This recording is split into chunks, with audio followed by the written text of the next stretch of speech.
Olá, muito boa noite a todos. Eu me chamo Adriano e eu sou trabalhador e estudante da União Espírita Francisco de Assis e gostaria de agradecer, em primeiro lugar, pela oportunidade, pelo convite, não é, para realizarmos este trabalho, fazendo assim uma saudação à direção da Sociedade Espírita Caminho de Luz, cumprimentando também ao público, aqueles que seguem as atividades da Sociedade Espírita Caminho de Luz de Três Coroas. Neste momento em que vivemos, né, um período um pouquinho diferente, um período em especial, onde o nosso contato físico ele precisa ser reduzido, mas sabemos, né, que nos mantemos unidos, mantemos firme no propósito de divulgação da doutrina espírita.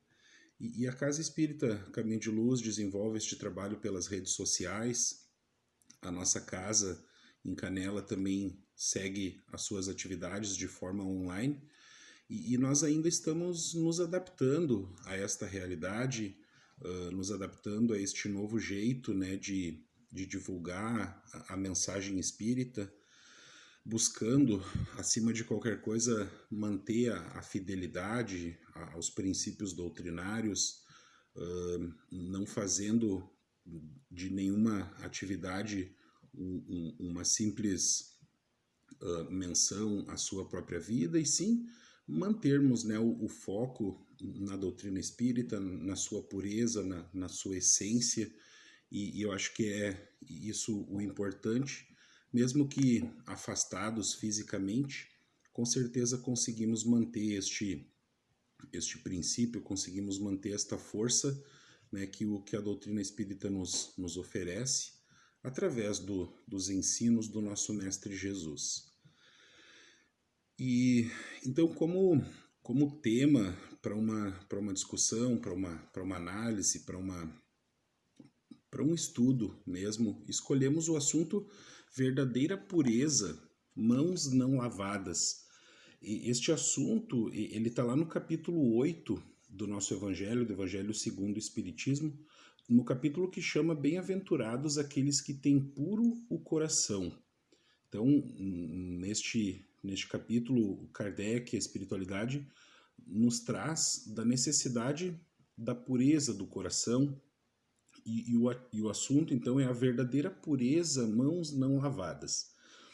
Eu vou me deter nesse texto, a passagem bíblica que tem nele, que é de São Mateus, lá do capítulo 15, do versículo 1 ao 20, e um pequeno trecho, que daí são palavras do próprio Kardec. Eu vou usar como referência, como base para essa nossa discussão. E costumo também, como não é de se estranhar quem já ouviu alguma exposição minha, costumo lembrar que esse assunto, esse texto, em primeiro lugar, ele faz sentido a mim mesmo. Nós jamais teríamos a pretensão de apontar, né, a necessidade deste assunto a quem quer que seja, e sim a nós mesmos, não é? Se estamos aqui diante deste tema, com alguns apontamentos, com algumas outras referências que a gente vai se apoiando no decorrer da fala, é porque, em primeiro lugar, sabemos da necessidade dele para nós mesmos, e como sabemos também, nós todos vivemos numa linha, né, muito semelhante, com pequenas diferenças, às vezes, entre uns e outros. Sabemos que esses apontamentos eles também podem fazer sentido a mais alguém, mas jamais como uma lição, né, e sim como algo que tenha a nos ensinar. Então eu vou fazer a leitura do texto num primeiro momento, vou recorrer até a introdução do Evangelho segundo o Espiritismo para definir alguns termos que por vezes eles são desconhecidos, talvez, e depois a gente ainda vai usar o Livro dos Espíritos e uma outra obra complementar de André Luiz como referência nesse nosso estudo. Então, a verdadeira pureza, mãos não lavadas. Então os escribas e fariseus, que tinham vindo de Jerusalém, se aproximaram de Jesus e lhes disseram: Por que vossos discípulos violam a tradição dos antigos? Pois eles não lavam as mãos quando tomam as refeições? E Jesus lhes respondeu: Por que vós mesmos, escribas e fariseus, violais o mandamento de Deus para seguir a vossa tradição? Pois Deus fez este mandamento: honrai vosso pai e a vossa mãe. E este outro: que aquele que disser palavras injuriosas ao seu pai ou à sua mãe seja punido de morte. Mas vós outros vos dizeis: todo aquele que tiver dito ao seu pai ou à sua mãe, toda oferenda que faço a Deus vos é útil, satisfaz a lei, ainda que depois disso não honram e nem assistam ao seu pai ou à sua mãe. E assim tornastes inútil o mandamento de Deus por vossa tradição. Então, os escribas e os fariseus, eles vieram ter, né, essa discussão com Jesus a respeito de que os apóstolos lá, os discípulos de Jesus, não cumpriam um dado ritual, né, na hora das refeições. E eu queria fazer uma leitura rápida de uma definição dos fariseus que está lá na introdução do Evangelho, e a gente vai conseguir entender, né, um pouquinho dessa definição ou dessa conversa entre os fariseus e Jesus. E os fariseus, eles eram aqueles que tomavam parte ativa nas controvérsias religiosas. Eles eram servis observadores das práticas exteriores do culto e das cerimônias. Das práticas exteriores do culto e das cerimônias. Cheios de um zelo ardente de proselitismo. Proselitismo é o ato, né, de tentar converter os outros ao seu modo de pensar, à sua forma de expressar a religiosidade. Eles eram inimigos dos inovadores, eles afetavam uma grande severidade de princípios, mas sob as aparências de uma devoção meticulosa. Eles escondiam costumes dissolutos, muito orgulho e, acima de tudo, uma paixão excessiva de dominação. A religião era para eles antes um meio de subir do que o objeto de uma fé sincera. Eles não tinham senão as aparências e a ostentação da virtude. Mas com isso, eles acabavam exercendo uma grande influência sobre o povo, aos olhos do qual passavam por santos personagens e por isso eram muito poderosos em Jerusalém. Então, os fariseus, eles eram aqueles que tinham uma devoção meticulosa basicamente sobre atos exteriores e pouco se preocupavam, né, muitas vezes, pelos seus costumes ou as suas vontades interiores. E os escribas eram aqueles que faziam causa comum com os fariseus, das quais partilhavam os princípios e a antipatia contra os inovadores. Por isso, Jesus os confunde na mesma reprovação.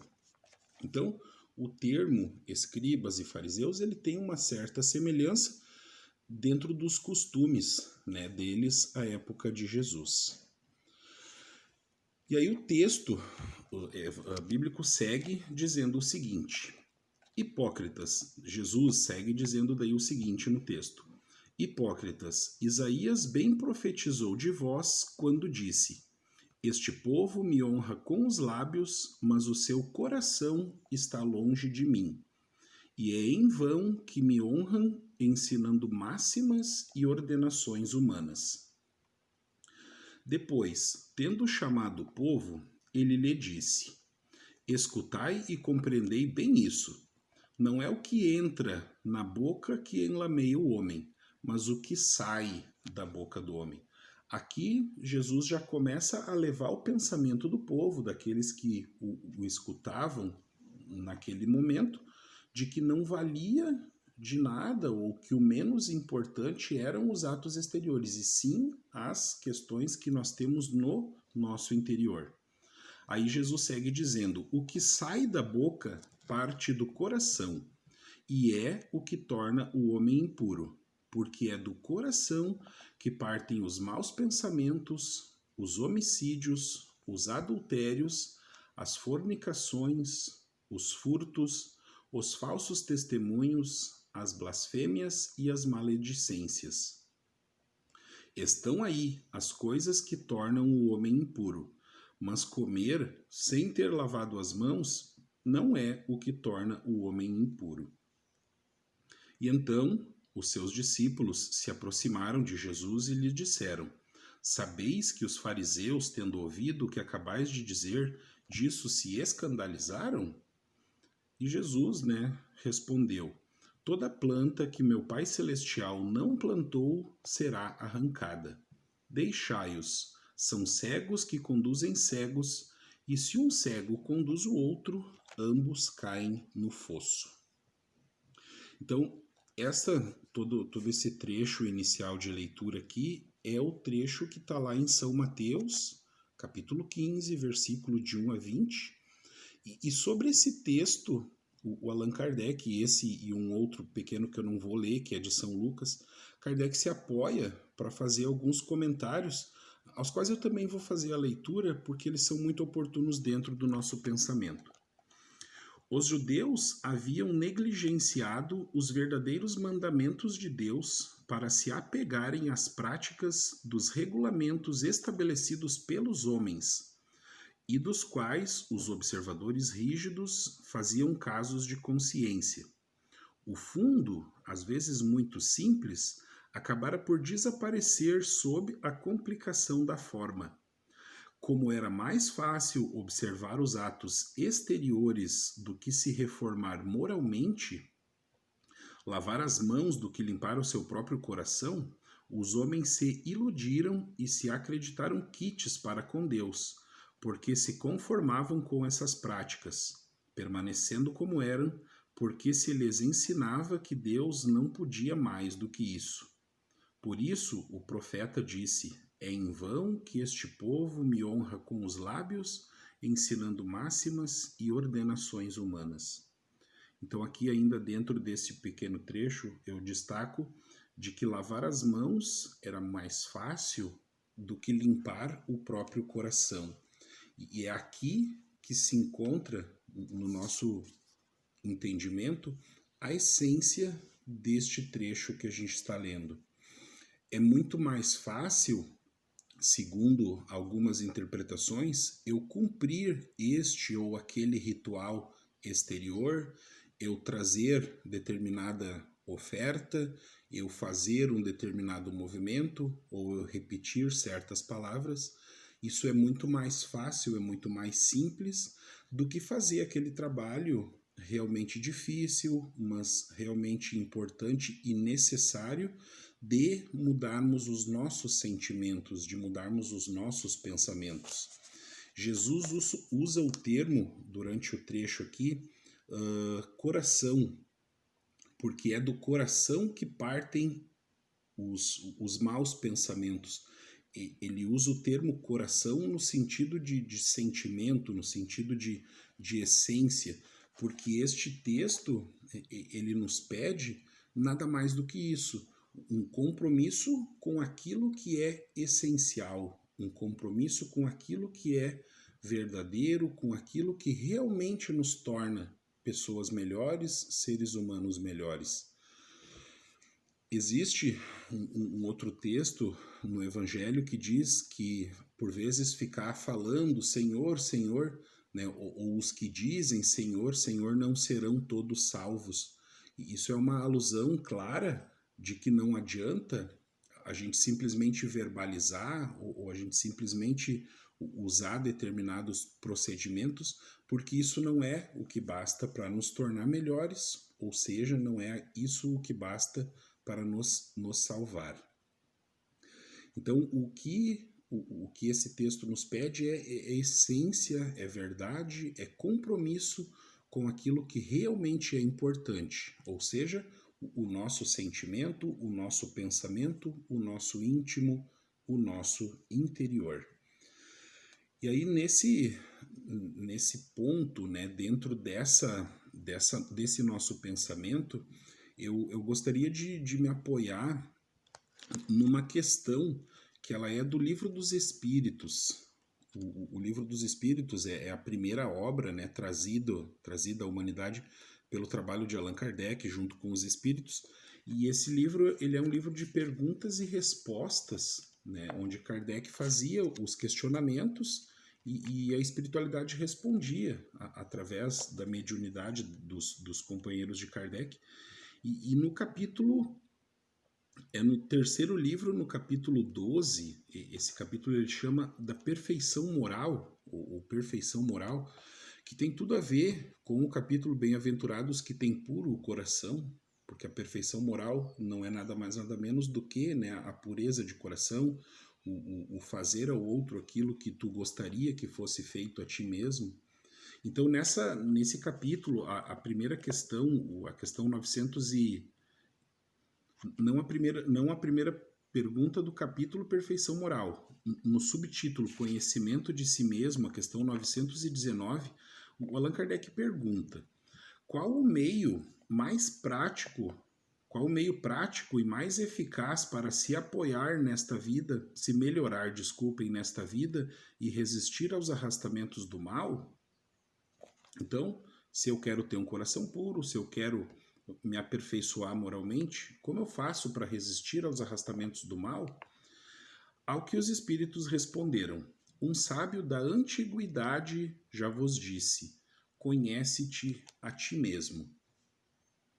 Então, aqui nós temos já uma referência, uma possibilidade para nos tornarmos melhores, que é o conhecimento de si mesmo. Não existe como melhorarmos algo, não existe como aperfeiçoarmos algo sem que a gente conheça na sua essência. E quando eu falo melhorarmos algo, não é pensando no outro, não, é pensando em si mesmo. Eu não consigo melhorar alguma característica minha, eu não consigo me sobrepor a algum vício que eu tenha se eu não conheço ele, se eu não identifico muito bem ele. Eu lembro uma certa feita num grupo de estudo na nossa casa, estávamos discutindo num assunto que vai nessa linha aqui do conhecimento de si mesmo e nos dávamos conta, né, durante o debate no estudo, de que por vezes a nossa vida ela nos apresenta possibilidades de melhoria, possibilidades de crescimento, e muitas vezes na nossa imaturidade, até uma certa idade, elas passam batidas e a gente nem se percebe. Aí daqui a pouco a vida dá uma volta e nós novamente voltamos naquilo que já foi assunto, já foi sofrimento tempo atrás, e aquilo então, né, se repete, nós pensamos, meu Deus, mas por que isso, né? E aí daqui a pouco a vida se organiza de novo e a gente volta naquele mesmo assunto. Então, quando a gente consegue perceber nesses ciclos que a vida se compõe, algo que nos fere, algo que nos traz alguma dor, é porque neste local nós temos um aprendizado, nós temos um crescimento a ser feito. E isso já faz parte do conhecimento de si mesmo, porque muitas vezes nós ocupamos a nossa vida com afazeres aqui e ali, ou em cuidar do que os outros estão fazendo lá nas suas redes sociais, lá, meu Deus, mas eu só vejo felicidade no isso daquela pessoa, no aquilo daquele outro, e eu esqueço, às vezes nessa minha busca, né, de coisas exteriores, eu esqueço de mim mesmo, eu esqueço de reconhecer aquelas coisas ou reconhecer a importância daquelas coisas que acontecem na minha vida, e eu deixo com isso, né, passar oportunidades de crescimento, porque eu nem me percebo dessas possibilidades. E aí o Allan Kardec, diante da resposta ali sucinta, mas precisa da espiritualidade, ele modifica um pouco o seu questionamento. Ele diz assim: compreendemos toda a sabedoria desta máxima, porém a dificuldade está precisamente em se conhecer a si mesmo. Qual é o modo prático de o conseguir? E aí a resposta ela é um tanto extensa, a resposta ela é de Santo Agostinho, e eu não vou fazer a leitura da resposta inteira, mas Santo Agostinho dizia: cada vez que eu me recolhia para o meu repouso, eu passava em revista todos os atos do meu dia. Desde que eu acordava, eu começava a lembrar o que eu fazia, como eu me relacionava com as pessoas, como que eu agia, como que eu reagia às coisas que apareciam no meu dia. E eu, com isso, solidificava, intensificava as coisas que eu já possuía de bom, e eu me esforçava para no dia seguinte não fazer a mesma coisa. Então, esse exame de consciência, essa possibilidade que nós temos de revisar as nossas atitudes do dia a dia, elas servem como ferramenta para nós irmos alcançando esse conhecimento de nós mesmos. Aí, daqui a pouco eu identifico que numa determinada circunstância a resposta que eu dei, o retorno que eu dei não foi o melhor. E aí, dias após, acontece de novo, e aí a minha resposta já não foi boa de novo. Eu preciso me conscientizar disso e eu preciso colocar em cima disso mais esforço para que as minhas respostas elas sejam, né, mais cristãs, mais saudáveis diante das circunstâncias que vão aparecendo no meu dia a dia.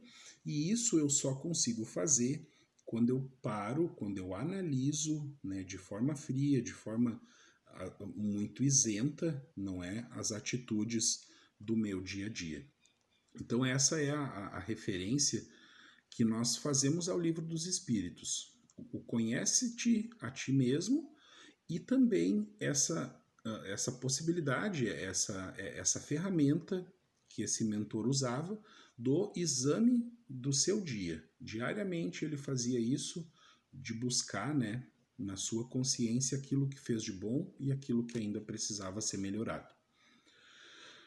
E uma outra referência que eu quero usar, eu até comentei lá no nosso início, ela é do livro Ação e Reação. Esse livro eu não tenho ele em mãos aqui, eu tenho ele numa mídia eletrônica, então eu não consigo mostrar a capa dele aqui para nós termos ideia, mas o livro chama Ação e Reação, e ele é um livro que veio trazido a nós pela mediunidade do Chico Xavier, através, né, do conhecimento do trabalho de André Luiz.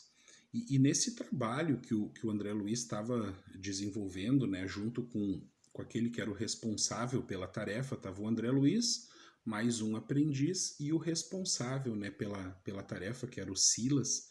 Eles estavam trabalhando em cima de uma situação de uma obsessão muito séria, muito ferrenha, de um rapaz que permanecia encarnado e que estava usufruindo de uma certa riqueza familiar lá e de uma propriedade também que chegou às mãos dele de uma forma irresponsável, vamos dizer, onde o pai do André Luiz acabou cometendo umas atitudes erradas e o filho acabou herdando aquela propriedade.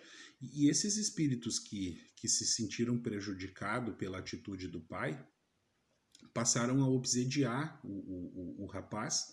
E o trabalho, então, do Silas, do André Luiz e desse outro senhor que estava aprendendo junto com o André Luiz era desfazer aquela obsessão.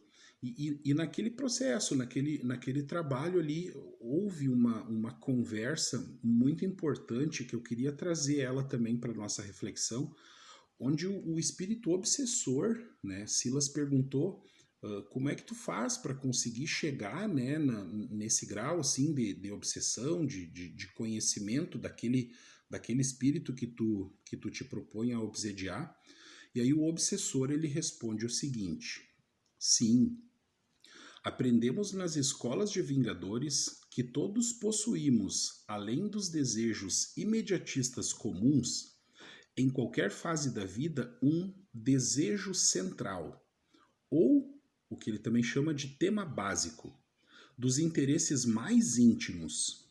Por isso, além dos pensamentos vulgares que nos aprisionam à experiência rotineira, emitimos com mais frequência os pensamentos que nascem do desejo central que nos caracteriza. Pensamentos esses que passam a constituir o reflexo dominante da nossa personalidade. Deste modo, é fácil conhecer a natureza de qualquer pessoa em qualquer plano, através das ocupações e das posições em que prefira viver. Assim é que a crueldade é o reflexo do criminoso, a cobiça é o reflexo do usurário, a maledicência é o reflexo do caluniador, e assim ele segue descrevendo algumas outras situações. Mas o que eu gostaria de usar aqui como referência é essa situação do desejo central ou do tema básico, que está alinhado com o conhecimento de si mesmo. Porque todos nós temos as nossas coisas corriqueiras.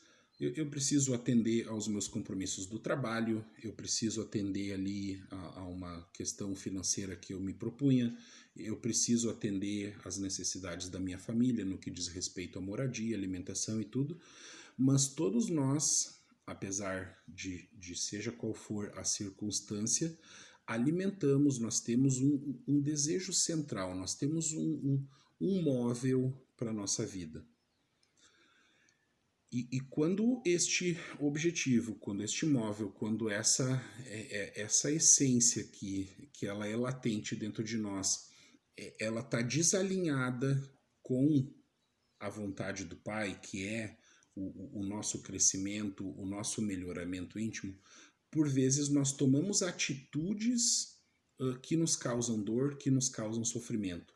Nós, em vez de tomarmos um caminho mais reto, mais constante rumo à nossa perfeição, pelos nossos desejos centrais distorcidos, nós acabamos nos desviando do caminho. E aí, se eu entorto o caminho para cá, eu prejudico alguém aqui, nada mais justo do que eu recuperar esse prejuízo que eu causei a alguém, nada mais justo do que eu ter que me reaver, né, com aquele que eu prejudiquei, e isso se deve ao nosso egoísmo, à nossa vaidade, ao nosso orgulho, onde às vezes nós nos afastamos do caminho de Deus, que é o caminho do melhoramento, do conhecimento de si mesmo, o caminho, né, que nos leva à perfeição. Nós causamos para nós dores, nós causamos para nós sofrimentos e muitas vezes nos apegamos por encarnações variadas num mesmo desejo central. A nossa dificuldade, por vezes, ela pode ser a posse de bens, daqui a pouco ela é num determinado vício, seja em que campo for, daqui a pouco são aqueles desejos de somente os nossos interesses serem atendidos, e é isso o que esse espírito ele chama de desejo central. Nós nos apegamos pela nossa livre escolha a inúmeras situações que nos fazem afastar do caminho de Deus. Nós fomos criados simples e ignorantes. Todos nós tivemos a mesma criação e Deus nos criou com o objetivo de atingirmos a perfeição relativa. Se sabe que a perfeição absoluta não nos pertence, porque essa é do nosso Criador. Mas a perfeição relativa, chegarmos a sermos espíritos angelicais, isso a gente consegue. Só que, por vezes, eu esqueço, deixo de lado essa minha caminhada rumo ao meu melhoramento para ficar aqui vivenciando experiências no corpo físico, experiências que me nutrem somente materialmente e não me fazem crescer espiritualmente. Então, além não, ou dentro dessa necessidade do conhecimento de si mesmo, identificar em nós, ou cada um identificar em si os móveis, os objetivos da sua vida, qual é o seu desejo central, como uma referência apenas, como uma possibilidade de reflexão. Qual será que era o desejo central do nosso Mestre Jesus? Qual era o objetivo dele? Era somente exemplificar o amor, era somente ensinar a humanidade a crescer, a evoluir. Ou então, numa escala um pouquinho, né, abaixo, qual era o desejo central de um espírito como o Chico Xavier, onde ele exemplificou durante praticamente toda a sua vida o amor, o bem ao próximo, né? Então, quando tu atinge um nível desses, né, onde tu consegue viver algo que está de encontro às leis divinas, tu atinge um grau de felicidade, de realização, que até então, né, não se poderia nem conceber, né, em função da nossa ignorância. E uma outra situação que eu quero trazer também, dividir para nossa reflexão, foram alguns questionamentos que o Haroldo Dutra Dias, o Haroldo ele é um expositor espírita já conhecido não só no Brasil, mas também fora, pela divulgação que ele faz do espiritismo, as palestras que ele consegue, né, pela fala dele, nos fazer refletir, nos fazer pensar muito.